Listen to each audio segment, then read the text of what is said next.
know what they're doing. Right, They've been running their ministries. You've said I'll give you a second. Please. In 1 second, round up. Yes.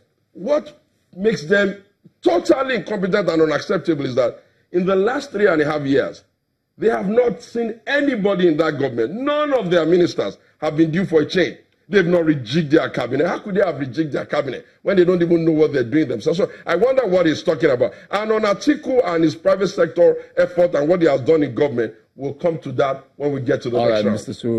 Suwumi. Now I'm going to give you Mr. Keyamo. Go ahead and respond. Now, you can see that in all of his narration between 1999 and 2007, he conveniently, avoided how they tried to diversify the economy. There was no single plan to diversify the economy. This is about the first government that has made the deliberate plan to run away from the oil sector. The mono economy we run. Have you seen the content of the economic recovery and growth plan that the whole world has applauded? The whole of the European leaders have applauded that this is one of the best programs, economic program you have put on, on ground to pull the country out of poverty and pull it out of recession. It concentrates on expanding the economy beyond the mono economy. And that is why you see today that agriculture is one of the best ever, earner of foreign earnings beyond oil. It is one of the, because you see the statistics. In the first quarter of 2018, we earned 577 billion naira, first ever in history, from agricultural produce. Look at the Anchors Borrower program of the Central Bank of Nigeria that gives about loans, about 80 billion naira loans. We give to about 350 small-time farmers, rice farmers, and all kinds of, and then they are all, happy and grow. That is creation of jobs. They avoided that entirely. There was no program like that they had under their government. What we had under the Obasanjo Atiku government was nothing but sleaze. You can see that he avoided the NITEL issue I talked about. And why NITEL? It was only NITEL. Almost all public institutions folded up under them at that time in the guise of privatization. We don't say privatization is all right. No, he raised many issues. I need to address all the issues. I want you to pinpoint what you're talking about. If you're saying there's so much sleaze in the privatization process, he talked about the success. I just told you about what happened with NITEL. He didn't deny it. I understand. And it was under the watch of Abubakar. It was his friend. I'm asking you about, for example, he lauded banking reforms, what he called banking reforms. Now, what are your thoughts? If there were banking reforms at that time, in fact, I'm even happy he raised that issue. What then was Sanusi, reforming? Oh. When Sanusi came on board after they left, when Yar'Adua came, what was Sanusi reforming? Because it was under their so-called banking reform that most of the banks almost collapsed with insider dealing. The regulators were extremely corrupt, because they were overlooking the regulators. I want to ask everybody, because everybody followed what happened under Sanusi. Sanusi was brought in by Yar'Adua to reform the rotten banking sector. In other words, what happened between 1999 and 2007 was one of the worst periods in banking in this history in the country. You can see that investors lost their money, people died out of frustration, people died out of hunger, people who put their money in banks lost their money because there were a lot of sleaze in that government. And the simple question I ask is that, what was Sanusi reforming if the banks were okay?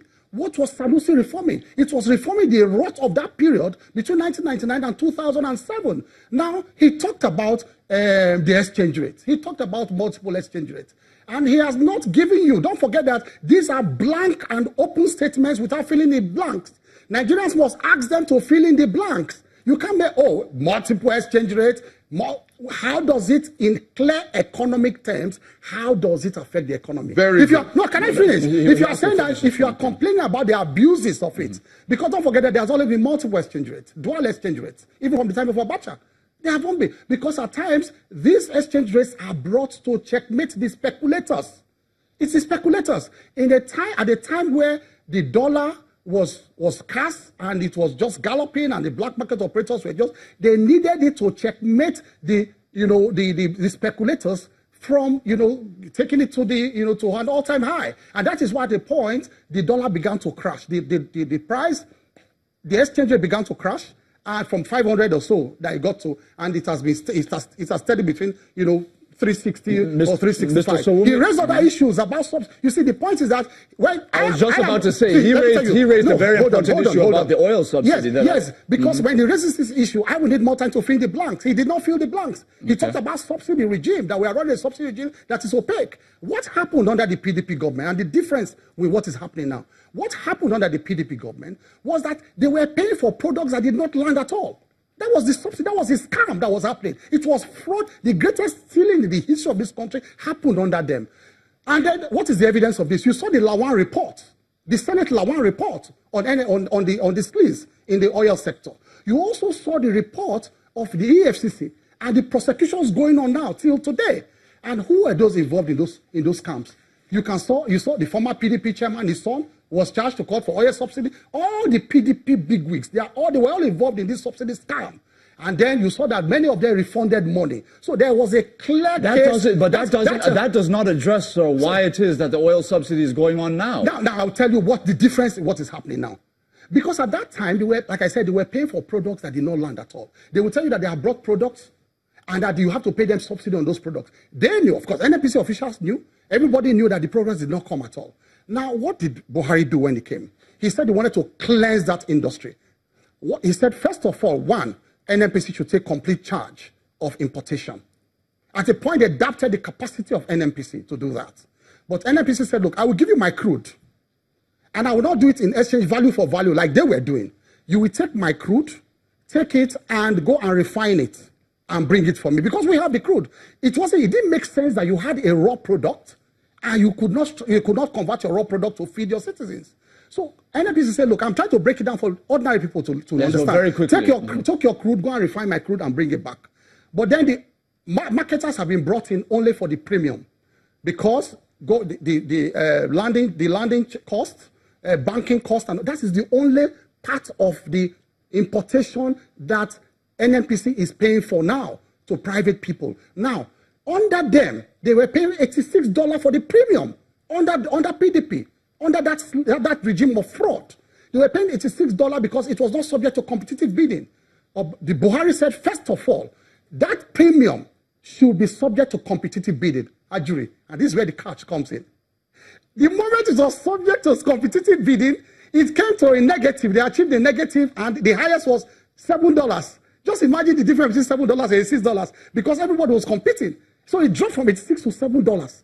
And we say, look at the nonsense that's been happening.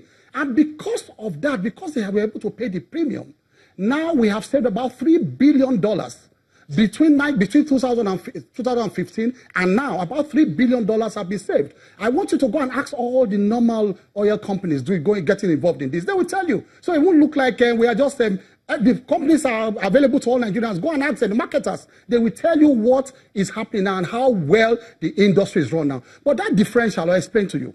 That differential they are paying, that they are calling subsidy in another form. Let me tell you how that transparent. It comes at cost of NNPC, cost of operations. You're going to conclude. We have limited time. We're going on break. We're going on break. Okay. But when we come back from the break, you'll conclude your thoughts very briefly. Okay. And then Mr. Sowunmi will certainly respond. Our viewers are interested to know both sides here. All right, thank you very much for watching. We hope that you will continue. Take a short break. We'll be back in a moment.